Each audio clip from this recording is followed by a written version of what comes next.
Yəqin ki, qiyməti, sürəti və rahatlığı ilə fərqlənən Bakı metrosundan istifadə eləməyən yoxdur. Amma xüsusilə yay aylarında bu nəqliyyat vasitəsi səhhətimiz üçün əməlli başlı problemə çevrilir.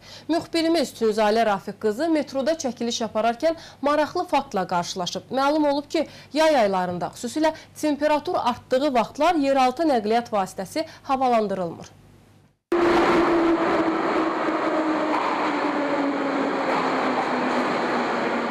Hər gün Bakı metrosundan ən azı yarım milyona qədər əhali istifadə edir. Və yəqin ki, siz də görmüsünüz ürəyi gedən, yaxud halı pisləşən, tibbi yardıma ehtiyacı olan şəxsləri. Bəs onlara tibbi yardım necə göstərilir? Bizim vaqonlarımızda təcili yardım üçün ləvazimatlar varmı? Yayın bu cırhacırında metroda hava yoxdur deyənlər haqlıymışlar. Sən demə, qaydalara görə yerin üstə hava 35 dərəcədən çox olarsa, yerin altında havalandırma dayandırılır. Yəni, kondisionersiz Bakı metrosu sözün əsl mənasında öz havasına işləyir. Elə bu səbəbdəndir ki, çəkiliş apardığımız vaqonlarda nəfəsi daralan, qapıların açılması ilə özünü çölə atan sərnişinlər kifayət qədərdir. Vay o gündən ki, onlardan birinin halı elə vaqonda pisləşsin. Təcili ilkin yardım üçün bir dənə də tibbi ləvazimat yoxdur. Elə bir şey rast gəlməmişəm, üzümə.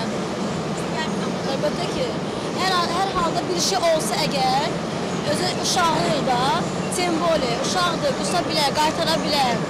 Elə bir şey olsa yaxşılardı, təbii ki, xaricdə var, bizdə yoxdur. Ona su vermişik, fiziki dıxanla vermişik. Hər yerdə sahiyyə işçisi olmalıdır, əhaliyə xidmət göstərsin. Bakı metrosunda həyəcanı əks etdirən yeganə bu sos aparatıdır.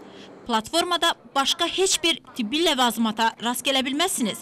Həzi Aslanov, Neftçilər, Dərnəgül kimi bəzi stansiyalarda tibb işçiləri var. Amma onlar da yalnız qatar sürücülərinin səhhətinə nəzarət edir.